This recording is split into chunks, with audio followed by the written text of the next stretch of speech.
Welcome back to study literature. ഇന്നിവിടെ describe ചെയ്യാൻ പോകുന്നുള്ള ടോപ്പിക് എന്നുള്ളത് neo colonialism, new historicism, cultural materialism, orientalism. Module 2-ലെ ബാക്കിയുള്ള ടോപ്പിക്സാണ് ഇന്നിവിടെ ഡിസ്ക്രൈബ് ചെയ്യാൻ പോകുന്നുള്ളത്. സോ ഈ ഒരു വീഡിയോ നിങ്ങൾക്ക് ഹെൽപ്ഫുൾ ആകുമെന്ന് വിചാരിക്കുന്നു. ഈ ഒരു വീഡിയോ നിങ്ങൾക്ക് ഹെൽപ്ഫുൾ ആണെങ്കിൽ തീർച്ചയായും സബ്സ്ക്രൈബ് ചെയ്യണം. സോ ആദ്യം തന്നെ നമുക്ക് നിയോ കൊളോണിയലിസത്തിൽ എന്തൊക്കെ കാര്യങ്ങളാണ് പറയുന്നത് നോക്കാം. നിയോ കൊളോണിയലിസം എന്നത് continued influence and control, continue ആയിട്ടുള്ള ഇൻഫ്ലുവൻസും കൺട്രോളും കൊളോണിയൽ പവേഴ്സ് ആരുടെ മേൽ ചെലുത്തുന്നു എന്നാണ്, ഫോമർ കോളനീസിൻ്റെ മേൽ ചെലുത്തുന്നു എന്നാണ്. അതുപോലെ തന്നെ പലപ്പോഴും ഏതിലൊക്കെ കൂടിയിട്ടാണ്, എക്കണോമിക്, പൊളിറ്റിക്കൽ, കൾച്ചറൽ മീൻസ് ഇതിലൊക്കെ കൂടിയിട്ടും ഫോമർ കോളനീസിൻ്റെ മേൽ ഫോമർ കൊളോണിയൽ പവേഴ്സ് ചെലുത്തുന്നു എന്നാണ് പറയുന്നത്.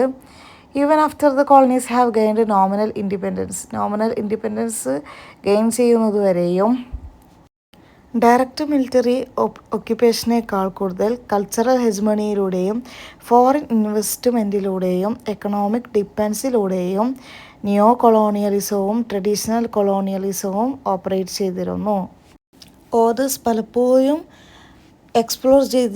അവരുടെ വർക്ക്സിൽ എക്സ്പ്ലോർ ചെയ്തിട്ടുള്ള തീംസ് എന്നുള്ളത് cultural alienation, exploitation, resistance to neo colonial powers, ഇങ്ങനെയുള്ള തീംസാണ് ഓതേഴ്സ് അവരുടെ വർക്കിൽ പലപ്പോഴും എക്സ്പ്ലോർ ചെയ്തിട്ടുണ്ടായിരുന്നുള്ളത്. ഈ ഒരു നെറേറ്റീവ്സിൽ ഡെപ്പിക്റ്റ് ചെയ്യുന്നുള്ളത് എങ്ങനെയാണ് മൾട്ടിനാഷണൽ കോർപ്പറേഷൻസ് ലോക്കൽ റിസോഴ്സസിനെ എക്സ്പ്ലോയിറ്റ് ചെയ്യുന്നതെന്നും, അതുപോലെ തന്നെ എങ്ങനെയാണ് എഡ്യൂക്കേഷൻ സിസ്റ്റംസ് കൊളനൈസേഴ്സിൻ്റെ കൾച്ചർ പ്രൊമോട്ട് ചെയ്യുന്നതെന്നും, അതുപോലെ തന്നെ എങ്ങനെയാണ് political leaders foreign interest behold ചെയ്യുന്നതെന്നും ഈ ഒരു നറേറ്റീവ്സിൽ ഡെപ്പിക്റ്റ് ചെയ്യുന്നുണ്ട്. അതുപോലെ തന്നെ ലാംഗ്വേജിൻ്റെ റോൾ എന്നുള്ളത് important aspects to consider. The role of language എന്നുള്ളത് ഈ ഒരു കൊളനൈസേഴ്സിൻ്റെ ലാംഗ്വേജ് യൂസ് ചെയ്യുന്നത് കണ്ടിന്യൂ ചെയ്യുന്നുണ്ട്. അത് ഫോം ഓഫ് കൾച്ചറൽ ഡോമിനേഷനിൽ കാണാൻ പറ്റുന്നുണ്ട്. പിന്നെ ഈ ഒരു ലിറ്ററേച്ചറിൽ എങ്ങനെയാണ് ഈ കൊളനൈസർ ആയിട്ടുള്ളവരെ വിശകലനം ചെയ്യുന്നുള്ളതെന്ന് വെച്ചാൽ അവരെ ഒരു സ്റ്റീരിയോ ടൈപ്പിക്കൽ മാനറായിട്ട് പലപ്പോഴും ചിത്രീകരിക്കുന്നുണ്ട്, പോർട്രേറ്റ് ചെയ്യുന്നുണ്ട്. ഇനി critic of globalisation, neo colonialism എന്നുള്ളത് പലപ്പോഴും ലിങ്ക്ഡ് ആയിട്ടുള്ളത് നെഗറ്റീവ് ഇമ്പാക്റ്റ് ഓഫ് ഗ്ലോബലൈസേഷനായിട്ടാണ്. നെഗറ്റീവ് ഇമ്പാക്ട്സ് ഓഫ് ഗ്ലോബലൈസേഷനായിട്ടാണ് നിയോ കൊളോണിയലിസം പലപ്പോഴും ലിങ്ക് ചെയ്തിട്ടുള്ളത്. ഇവിടെ എന്ന് വെച്ചാൽ ഡെവലപ്ഡ് നാഷൻസ് പ്രയോഗിക്കുന്നുള്ളത് എക്കണോമിക് കൺട്രോൾ ഓവർ ഡെവലപ്പിംഗ് കൺട്രീസിൻ്റെ മുകളിൽ എക്കണോമിക് കൺട്രോൾ എന്ത് ചെയ്യുന്നുണ്ട്, ഡെവലപ്ഡ് നാഷൻസ് പ്രയോഗിക്കുന്നുണ്ട് എന്നാണ് പറയുന്നുള്ളത്. ന്യൂ ഹിസ്റ്റോറിസം എന്നുള്ളത് ലിറ്റററി തിയറിയിൽ analyse a texts cultural, historical and social context, ഒരു ടെക്സ്റ്റിൻ്റെ കൾച്ചറലും ഹിസ്റ്റോറിക്കലും സോഷ്യൽ കണ്ടക്സ്റ്റ് അനലൈസ് ചെയ്യുന്നതിനെയാണ് ന്യൂ ഹിസ്റ്റോറിസിസം എന്ന് പറയുന്നുള്ളത്. It emphasises that literature is a product of its time and place. Literature അതിൻ്റെ ടൈമും പ്ലേസിനെയാണ് എംബസൈസ് ചെയ്യുന്നുള്ളത്. Not just a record of a single mind, record of single മൈൻഡിനെ അല്ല ഈ ഒരു ലിറ്ററേച്ചർ പ്രൊഡക്റ്റ് ചെയ്യുന്നുള്ളത്, പകരം ടൈമിനെയും പ്ലേസിനെയാണ്. ഇനി ഒരു ന്യൂ ഹിസ്റ്റോറിസിസത്തിൻ്റെ കീ ഐഡിയാസ് എന്തെല്ലാം നോക്കാം. ന്യൂ ഹിസ്റ്റോറിസിസം കൺസിഡർ ചെയ്യുന്നുള്ളത് literature to be a product of socio material പ്രാക്ടീസസിൻ്റെ ഒരു പ്രൊഡക്റ്റായിട്ടാണ് ലിറ്ററേച്ചറിനെ കൺസിഡർ ചെയ്യുന്നുള്ളത്. It emphasises the relationship between literature and other cultural products of its time. അതുപോലെ തന്നെ it acknowledges critics on historical position and ideology can bias their interpretation. അതുപോലെ തന്നെ it considers history to be fictionalised and a context. It applies the idea that reality is constructed and multiple. Reality പറയുന്നുള്ളത് കൺസ്ട്രക്റ്റഡും അതുപോലെ തന്നെ മൾട്ടിപ്പിളും ആണ്. അതുപോലെ തന്നെ history എന്നുള്ളത് ഫിക്ഷണലൈസ്ഡും ആണ്, കോടെക്സ്റ്റും ആണ്. പിന്നെ ഇറ്റ് അനോൾജസ്, ഇത് അംഗീകരിക്കുന്നത് ക്രിറ്റിക്സിന് ഹിസ്റ്റോറിക്കൽ പൊസിഷനും ഐഡിയോളജി, അതിൻ്റെ ഇൻ്റർപ്രിട്ടേഷൻ്റെ ഐഡിയോളജി എല്ലാം ഓണാണ് എന്നാണ് പറയുന്നുള്ളത്. The term new historicism coin Stephen സ്റ്റീഫൻ ഗ്രീൻബ്ലാറ്റിൻ്റെ പുസ്തകത്തിൽ നിന്നാണ്. 1982 അദ്ദേഹം എഴുതിയിട്ടുള്ള the power of forms in the English renaissance എന്ന ബുക്കിലൂടെയാണ് ഈ ഒരു ടേം കോയിൻ ചെയ്തിട്ടുള്ളത്. ഈ ഒരു ടേം ഡെവലപ്പ് ചെയ്തിട്ടുള്ളത് 1950-ലും അതുപോലെ തന്നെ ഈ ഒരു ടേം എന്നുള്ളത് ഗെയിൻ ചെയ്തിട്ടുള്ളത് വൈഡ് സ്പ്രെഡായിട്ട് ഗെയിൻ ചെയ്തിട്ടുള്ളത് 1990-ലുമാണ്. അതുപോലെ തന്നെ it's connected to cultural studies ആയിട്ട് ഇത് കണക്റ്റഡ് ആണെന്നാണ് പറയുന്നുള്ളത്. അതുപോലെ തന്നെ ഒരു മൂവ്മെൻറ്റ് അത് എംബസൈസ് ചെയ്യുന്നുള്ളത് ഇൻഡിവിജ്വൽസ് എക്സ്പീരിയൻസിനെയും അതുപോലെ തന്നെ കൾച്ചറലി സ്പെസിഫിക് ആയിട്ടുള്ള ഇൻഡിവിജ്വൽ എക്സ്പീരിയൻസിനെയാണ് ഈ ഒരു മൂവ്മെൻറ്റ് എംബസൈസ് ചെയ്യുന്നുള്ളത്. ഇനി ന്യൂ ഹിസ്റ്റോറിസിസം എന്ന് പറയുന്നുള്ളത് influenced by the work of Michel Foucault എന്നവരുടെ വർക്കിൽ നിന്നാണ് ഇൻഫ്ലുവൻസ്ഡ് ആയിട്ടുള്ളത്. അദ്ദേഹം എന്നുള്ളത് ഒരു ഫ്രഞ്ച് ഫിലോസഫർ കൂടിയാണ്. സോ ഈ ഒരു ന്യൂ ഹിസ്റ്റോറിസിസം എന്നതിൽ ഇത്രയൊക്കെ കാര്യങ്ങളാണ് പറയുന്നുള്ളത്. സ്റ്റെഫൻ ഗ്രീൻബ്ലാറ്റ് എന്ന് പറയുന്ന ആ ഒരു വ്യക്തിയാണ് ഈ ഒരു ന്യൂ ഹിസ്റ്റോറിസിസത്തിൻ്റെ ഫാദർ എന്ന് അറിയപ്പെടുന്നുള്ളത്. ഈ ഒരു ന്യൂ ഹിസ്റ്റോറിസിസം എന്ന് പറയുന്നത് ഫോം ഓഫ് എ ലിറ്റററി തിയറിയാണ്.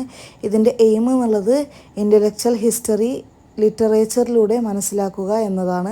അതുപോലെ തന്നെ കൾച്ചറൽ കോണ്ടെക്സ്റ്റിലൂടെ ലിറ്ററേച്ചർ മനസ്സിലാക്കുക എന്നതാണ് ഈ ഒരു ന്യൂ ഹിസ്റ്റോറിസിസത്തിൻ്റെ ഒബ്ജക്റ്റീവ് എന്ന് പറയുന്നുള്ളത്, എയിം എന്ന് പറയുന്നുള്ളത്. കൾച്ചറൽ മെറ്റീരിയലിസം ഈസ് എ ലിറ്റററി തിയറിയാണ്. ഇത് അനലൈസ് ചെയ്യുന്നുള്ളത് എങ്ങനെയാണ് കൾച്ചറും മെറ്റീരിയൽ കണ്ടീഷൻസും ഇൻട്രാക്റ്റ് ചെയ്യുന്നത് എന്നാണ് ഈ ഒരു കൾച്ചറൽ മെറ്റീരിയലിസം അനലൈസ് ചെയ്യുന്നുള്ളത്. അതുപോലെ തന്നെ ഇത് പരിശോധിക്കുന്നുള്ളത് എങ്ങനെയാണ് ഹിസ്റ്റോറിക്, എക്കണോമിക് അതുപോലെ തന്നെ സോഷ്യൽ കണ്ടക്സ്റ്റൊക്കെ ലിറ്റററി വർക്ക്സിനെ ഷേപ്പ് ചെയ്യുന്നത് എന്നാണ് ഈ ഒരു കൾച്ചറൽ മെറ്റീരിയൽസും പരിശോധിക്കുന്നുള്ളത്. അതുപോലെ തന്നെ കീ ആസ്പെക്റ്റ് എന്തൊക്കെയാണെന്ന് നോക്കാം. ഹിസ്റ്റോറിക്കൽ കോണ്ടക്സ്റ്റ് എന്നുള്ളത് considers the time period in which A work was created. ഒരു വർക്ക് ക്രിയേറ്റ് ചെയ്തിട്ടുള്ള ടൈം അത് കൺസിഡർ ചെയ്യുന്നതാണ് ഈ ഒരു ഹിസ്റ്റോറിക്കൽ കോണ്ടെക്സ്റ്റ് കൊണ്ട് ഉദ്ദേശിക്കുന്നുള്ളത്. അതുപോലെ തന്നെ മെറ്റീരിയൽ കണ്ടീഷൻസ് വെച്ച് നോക്കുകയാണെങ്കിൽ എക്കണോമിക്, സോഷ്യൽ, ടെക്നോളജിക്കൽ ഫാക്ടേഴ്സ് എങ്ങനെയാണ് ഒരു വർക്കിനെ ഇൻഫ്ലുവൻസ് ചെയ്യുന്നത് എന്ന് കൺസിഡർ ചെയ്യുന്നതാണ് മെറ്റീരിയൽ കണ്ടീഷൻസ് കൊണ്ട് ഉദ്ദേശിക്കുന്നുള്ളത്. അതുപോലെ തന്നെ പൊളിറ്റിക്കൽ വർക്ക് എടുത്ത് നോക്കുകയാണെങ്കിൽ അനലൈസ് ചെയ്യുന്നത് എങ്ങനെയാണ് ഒരു ടെക്സ്റ്റ് പൊളിറ്റിക്കൽ സിസ്റ്റത്തിൻ്റെയും സെർട്ടൈൻ വാല്യൂസിനെയും പ്രൊമോട്ട് ചെയ്യാൻ വേണ്ടിയിട്ട് ഒരു ടെക്സ്റ്റ് എങ്ങനെയാണ് യൂസ് ചെയ്യുന്നത് എന്ന് അനലൈസ് ചെയ്യുന്നതാണ് ഈ ഒരു പൊളിറ്റിക്കൽ ഫ്രെയിം വർക്കിൽ പറയുന്നുള്ളത്. അതുപോലെ തന്നെ അൾട്ടർനേറ്റീവ് നറേറ്റീവ്സ് എന്ന് പറയുന്നുള്ളത് അൺകവേഴ്സ് അൾട്ടർനേറ്റീവ് ഹിസ്റ്റോറിക്കൽ അക്കൗണ്ട്സ്. എന്ത് ചെയ്യുന്നുണ്ട്? അൺകവർ ചെയ്യുന്നുണ്ട്. അതുപോലെ തന്നെ origins of cultural materialism. Raymond Williams ആണ് ഈ ഒരു ടേം കൾച്ചറൽ മെറ്റീരിയലിസം എന്ന ടേം എന്ത് ചെയ്തിട്ടുള്ളത് എന്ന ടേം കോയിൻ ചെയ്തിട്ടുള്ളത്. അതുപോലെ തന്നെ ഇതൊരു മാർക്സിസ്റ്റ് ഇൻസ്പയർഡ് ആയിട്ടുള്ള അപ്രോച്ചാണ്. ഏതിനു വേണ്ടിയിട്ട്? ലിറ്റററി ആൻഡ് കൾച്ചറൽ അനാലിസിസിന് വേണ്ടിയിട്ടുള്ള ഒരു മാർക്സിസ്റ്റ് ഇൻസ്പയർഡ് അപ്രോച്ചാണ്. അതുപോലെ തന്നെ ഇത് റിലേറ്റഡ് ആയിട്ടുള്ളത് ന്യൂ ഹിസ്റ്റോറിസിസം മൂവ്മെൻറ്റിനോട് റിലേറ്റഡ് ആയിട്ടാണുള്ളത്. അതുപോലെ തന്നെ ഏർലി മോഡേൺ ലിറ്ററേച്ചറാണ് ഫോക്കസ് ചെയ്തിട്ടുള്ളത്. കൾച്ചറൽ ഇമ്പീരിയലിസം ഫോക്കസ് ചെയ്തിട്ടുള്ളത് ഏർലി മോഡേൺ ലിറ്ററേച്ചറാണ് ഫോക്കസ് ചെയ്തിട്ടുള്ളത്. ഇത് ഈ ഒരു കൾച്ചറൽ മെറ്റീരിയലിസം എന്നുള്ളത് ഇൻഫ്ലുവൻസ് ചെയ്തിട്ടുള്ളത് by the work of Antonio Gramsci എന്നിവരുടെ വർക്ക് ഇൻഫ്ലുവൻസ് ചെയ്തിട്ടുള്ളതാണ് ഈ ഒരു കൾച്ചറൽ മെറ്റീരിയലിസം എന്ന് പറയുന്നുള്ളത്. ഈ ഒരു കൾച്ചറൽ മെറ്റീരിയൽസ് എന്നുള്ളത് ഹെൽപ്പ് ചെയ്യുന്നുള്ളത് മനസ്സിലാക്കാൻ വേണ്ടിയിട്ട് എങ്ങനെയാണ് ടെക്സ്റ്റ് റിഫ്ലക്റ്റ് ചെയ്യാനും അതുപോലെ തന്നെ ക്രിട്ടിക്ക് ചെയ്യാനും social and economic realities of the ടൈമിനെ ക്രിട്ടിക് ചെയ്യാനും റിഫ്ലക്റ്റ് ചെയ്യാനും ടെക്സ്റ്റിനെ അണ്ടർസ്റ്റാൻഡ് ചെയ്യാൻ വേണ്ടി ഹെൽപ്പ് ചെയ്യുന്നുണ്ട് ഈ ഒരു കൾച്ചറൽ മെറ്റീരിയലിസം എന്ന് പറയുന്നുള്ളത്.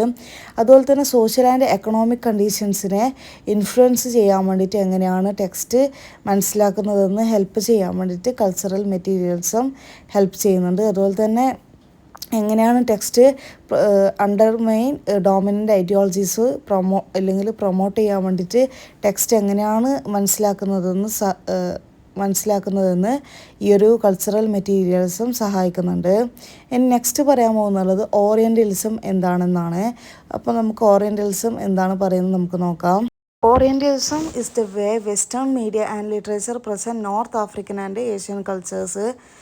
It's a form of cultural representation. ഇതൊരു കൾച്ചറൽ റിപ്രസെൻറ്റേഷൻ്റെ ഒരു ഫോമാണ്. ഇത് പലപ്പോഴും ബേസ് ചെയ്തിട്ടുള്ളത് സ്റ്റീരിയോ ടൈപ്സിനെയും അതുപോലെ തന്നെ പ്രജുഡീസിനെയാണ് പലപ്പോഴും ബേസ് ചെയ്തിട്ടുള്ളത്. പ്രജുഡീസ് മീൻസ് മുൻവിധികളെയൊക്കെ ബേസ് ചെയ്തുകൊണ്ടാണ് ഈ ഒരു കൾച്ചറൽ റിപ്രസെൻറ്റേഷൻ ഫോമാണ് ഈ ഒരു ഓറിയൻ്റലിസം എന്ന് പറയുന്നത്. ഇതിൻ്റെ കീ ക്യാരക്ടേഴ്സ് എടുത്ത് നോക്കുകയാണെങ്കിൽ എക്സോട്ടിസിസം. ഓറിയൻ്റലിസം പലപ്പോഴും എംബസൈസ് ചെയ്യുന്നുള്ളത് എക്സോട്ടിസിസം അതുപോലെ തന്നെ അതർനെസ് ഓഫ് ദ ഓറിയൻ്റ് ആണ്. അതുപോലെ തന്നെ ട്രോപ്സ്, ഇത് പലപ്പോഴും യൂസ് ചെയ്യുന്നുള്ളത് ട്രോപ്സ് ഓഫ് സെക്ഷുവാലിറ്റി, മിസ്റ്ററി, അതുപോലെ തന്നെ ആൻഷ്യൻ്റ് വിസ്റ്റം. ആൻഷ്യൻ്റ് വിസ്റ്റം എന്തിനു വേണ്ടിയിട്ടാണെന്ന് വെച്ചാൽ ടു അച്ചീവ് ദിസ് എഫക്റ്റ്. പിന്നെ യൂറോസെൻട്രിക് പ്രജുഡീസ്, ഇത് ഈ ഒരു യൂറോസെൻട്രിക് പ്രജുഡീസ് മീൻസ് ഇത് പലപ്പോഴും അറബ് ഇസ്ലാമിക് പീപ്പിൾസിനോടും അതിൻ്റെ കൾച്ചേഴ്സിനോടും പ്രജുഡീസ് ചെയ്യുന്ന ഒന്നായിട്ടാണ് ഈ ഒരു യൂറോസെൻട്രിക് പ്രജുഡീസിൽ പറയുന്നുള്ളത്. പവർ ഡൈനാമിക്സ് എടുത്ത് നോക്കുകയാണെങ്കിൽ ഇത് പലപ്പോഴും പ്രോബ്ലമാറ്റിക് വ്യൂസും പവർ ഡൈനാമിക്സും ആണ് ശാശ്വതമായിട്ടാണ് ഉണ്ടാവല്. അതുപോലെ തന്നെ ഈ ഒരു ടേം ഓറിയൻ്റലിസം എന്ന ടേം കോയിൻ ചെയ്തിട്ടുള്ളത് ഫലസ്തീനിയൻ അമേരിക്കൻ തിങ്കറായിട്ടുള്ള എഡ്വേർഡ് സെഡ് ആണ്. അദ്ദേഹത്തിൻ്റെ വർക്കിലൊക്കെ ഈ ഒരു ഫോക്കസ് ചെയ്തിട്ടുണ്ട് എങ്ങനെയാണ് വെസ്റ്റ് വ്യൂസ് എന്നും സ്റ്റീരിയോ ടൈപ്സ് എന്നും അതുപോലെ തന്നെ ഈസ്റ്റ് ഡോമിനേറ്റ് ആയിട്ടുള്ളതെന്നൊക്കെ അദ്ദേഹത്തിൻ്റെ വർക്കിൽ അദ്ദേഹം ഫോക്കസ് ചെയ്തിട്ടുണ്ട്. അദ്ദേഹം ആർഗ്യൂ ചെയ്യുന്നുള്ളത് വെസ്റ്റ് എന്ന് പറയുന്നത് is defined by its perception of the ഓറിയൻറ്റിനെ പറ്റിയിട്ടുള്ള ധാരണയാണ് ഈ ഒരു വെസ്റ്റ് എന്നാണ് അദ്ദേഹം ആർഗ്യൂ ചെയ്തിട്ടുള്ളത്. അതുപോലെ തന്നെ related concept latent orientalism പറയുന്നുള്ളത് set of ഐഡിയാസും അതുപോലെ തന്നെ അൺകോൺഷ്യസ് അസെപ്ഷൻസും ആണ്. ഓറിയൻറ്റിനെ പറ്റിയിട്ടുള്ള അൺകോൺഷ്യസ് അസെപ്ഷൻസും അതുപോലെ തന്നെ സെറ്റ് ഓഫ് ഐഡിയാസും ആണ് ലാറ്റൻ്റ് ഓറിയൻ്റലിസം എന്ന് പറയുന്നുള്ളത്. മാനിഫെസ്റ്റോ ഓറിയൻ്റലിസം എന്ന് പറയുന്നുള്ളത് orient real world interactions with the ഓറിയൻ്റുമായിട്ട് റിയൽ വേൾഡിലുള്ള ഇൻട്രാക്ഷനാണ് ഈ ഒരു മാനിഫെസ്റ്റ് ഓറിയൻ്റലിസം എന്ന് പറയുന്നുള്ളത്. സോ മൊഡ്യൂൾ 2 എല്ലാ ടോപ്പിക്സും ഇവിടെ ഡിസ്കസ് ചെയ്തിട്ട് കഴിഞ്ഞിട്ടുണ്ട്. ഇനി അടുത്തത് മൊഡ്യൂൾ 3 ഇനി കുറച്ച് ടോപ്പിക്സൊക്കെ ആയിട്ട് വരുന്നതായിരിക്കും. സോ ഈ ഒരു വീഡിയോ നിങ്ങൾക്ക് ഈ ഒരു ഡിസ്കഷൻ വീഡിയോ നിങ്ങൾക്ക് ഹെൽപ്ഫുള്ളാണെന്ന് വിചാരിക്കുന്നു.